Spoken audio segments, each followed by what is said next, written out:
Let's walk you through the procedure on how to adapt the DD-100 to your UltraPack Vexilar system. First thing we have to do is to undo the two screws that hold the base intact. Just a regular Phillips screwdriver will get the job done. Removing the battery will be your first step, and kind of take note on how the battery is organized when you take the lid off, because you want to make sure the cables return to the same situation that you've got them in now. Now we're just going to disconnect the battery terminals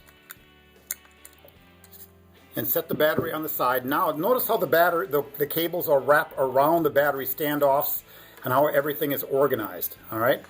Now the first step what we're going to do is we're going to get rid of the old D-130 or the T-130 that was on your system by pushing off the standoffs. There's two little rivets that are held that hold it in place, and you just push in on the back side, and these little rivets will pop out. I know some have replaced the rivets with screws, but just set these rivets aside. Oop, they popped out here. Just set these little rivets aside, and you can remove the D-130 or the T-130, whatever you may happen to have. Now take a look at the wire connectors. It's very critical, and actually it's one of the tips that we suggest is that you use two pliers to help pull them apart. Because a lot of times if you pry them apart, you'll pull apart the two clip connectors, then you got to crimp the wires on, and just pull them apart just like you see here. All right, now you got a positive and negative just taken off, and now your D-130 or T-130, if you've got an older model, can be taken right out and set on the side. Now what we're going to do is kind of reverse the process. We're going to now thread through the cables of the DD-100, but the cables don't go through the same holes that you had that it came out of. Let me show you here. Let's attach now. We're going to attach on the.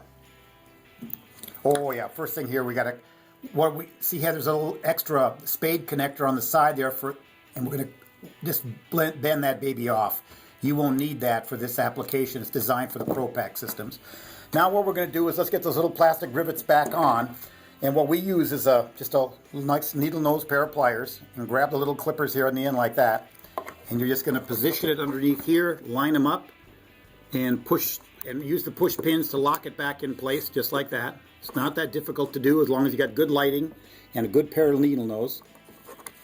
You want to put the top one in, then the bottom one in. Just line up the holes and push them in. It's not that difficult.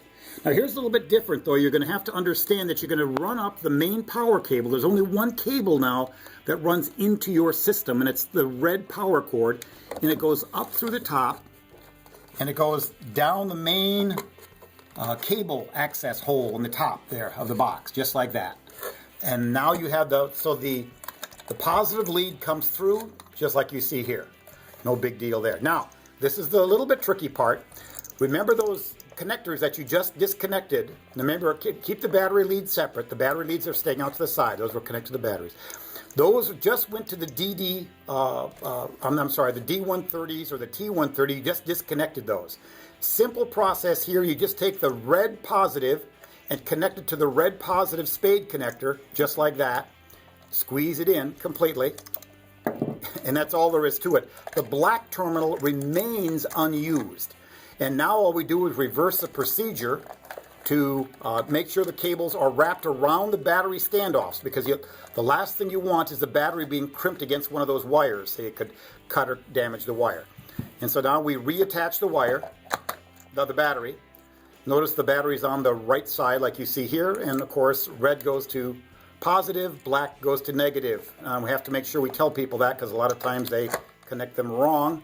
And of course the battery lays on its side like you see here. So you want to make sure you double check to make sure none of the cables are crimped or squeezed between the battery, because otherwise the case won't fit back on. Then all you simply have to do is to put the cover back on and replace the two screws. And now you've very easily and very quickly, as you can see, it doesn't take a lot of effort to create the UltraPack with the new DD-100. All right, now that we've got the DD-100 mounted on your UltraPack, let's test it out to see if it works. First, turn your master power switch on and nothing should happen. But if you do press the push to test button, It will display that the battery is at 100%, of course, but that shows that the DD-100 is getting power. You see, the DD-100 does not turn itself on until your Vexilar turns on. And in this case, what we've done is we're just suspending the transducer just a little bit above a tabletop here to see if we can get a bottom reading. And if we can raise it up, there we go. And it shows there that it's showing at 3 foot.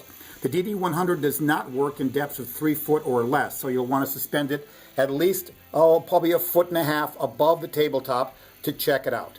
Now you can see the DD-100 is mounted and you're ready to start ice fishing.